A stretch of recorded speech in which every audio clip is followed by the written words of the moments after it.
While the masses are out there treating retail like a contact sport, you're sitting at home with your browser open to 17 price tracking tabs, waiting, watching, refusing to flinch until that number drops, and everyone around you thinks you're cheap. But here's what they don't understand. This isn't frugality.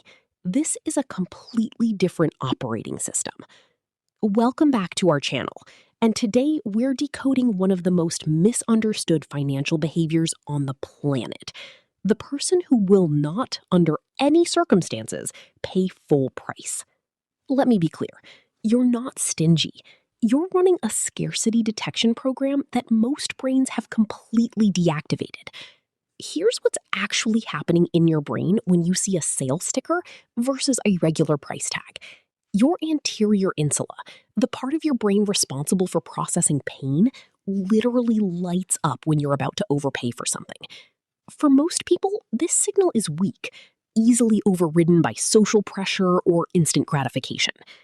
But for you, that pain signal is amplified. A 2007 Stanford study using fMRI scans found that certain individuals experience purchasing at full price the same way others experience physical discomfort. Your brain isn't being dramatic, it's protecting you from a perceived threat. And here's the evolutionary genius of it. You've retained an ancient scarcity mindset that modern consumer culture has spent billions trying to erase. Think about it. For 99% of human history, resources were genuinely limited. Overpaying for something meant less for your family, less for winter, less for emergencies. The people who survived were the ones who negotiated, waited, and hunted for value. Your brain is still playing that game. While everyone else has been reprogrammed by dopamine-engineered marketing, you're operating with the original firmware. Let me show you the divide. The normal shopper walks into a store, sees something they like, buys it immediately. Dopamine spike from instant acquisition. But for you, prefrontal cortex says, we can afford this, we want this, transaction complete. Zero delayed gratification involved. You see something you like, immediately start calculating. What's the historical low? When's the next sales cycle? Can I stack coupons? Your dopamine doesn't spike from ownership. It spikes from optimization. You're not shopping, you're hunting. And here's where it gets weirder. Most people are being manipulated by what's called anchoring bias. Retailers slap a fake original price next to the sale price, and brains light up with the illusion of winning. But you've built an immunity to that. You know the anchor is fake. You've done the research. You've tracked the price history. You're not celebrating a 40% discount. You're waiting for the actual bottom. This is tribal instinct versus individualistic autonomy in its purest form. The masses follow the herd into the store because everyone's shopping. You follow patterns. You've replaced social proof with empirical proof. If you're nodding along thinking, finally, someone gets it, welcome to our channel. Hit that subscribe button because we're just getting started. Now, let's talk about where your emotional energy actually goes.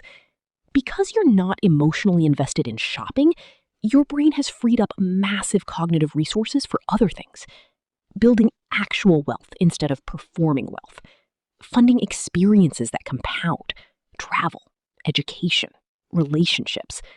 Creating financial security that lets you sleep at night. While others are chasing the dopamine hit of a new purchase, you're chasing permanent optionality.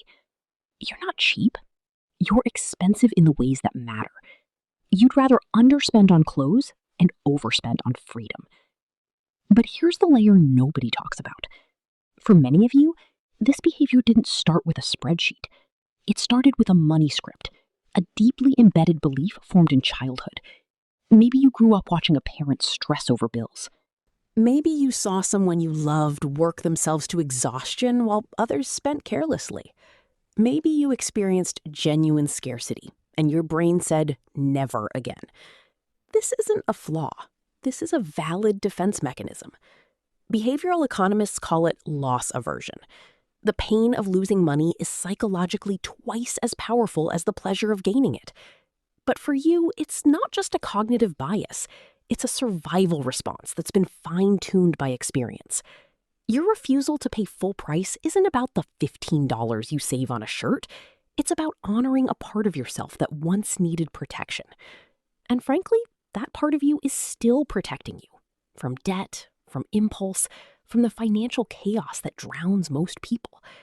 So let's reframe this entire identity. You're not the difficult one who always wants a coupon. You're not the annoying friend who won't just buy the concert ticket at face value. You're playing a completely different game. While others optimize for instant satisfaction, you're optimizing for lifetime wealth accumulation. While they're getting dopamine hits from shopping bags, you're getting dopamine hits from watching your net worth climb. And the math backs you up.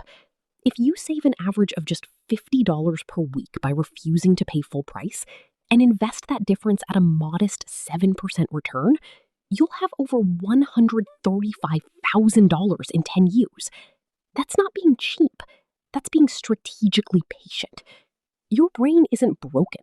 It's just calibrated for a longer timeline than the people judging you. Now, there's one group that takes this logic even further. People who've built significant wealth but refuse to let their own families know about it. They're living with invisibility as a strategy. And the psychology behind that choice, even more fascinating. That's what we're decoding next. The hidden logic of people who keep their wealth a secret from their families. You can also drop what you'd like to see us decode next time in the comments section. I'll see you on the next.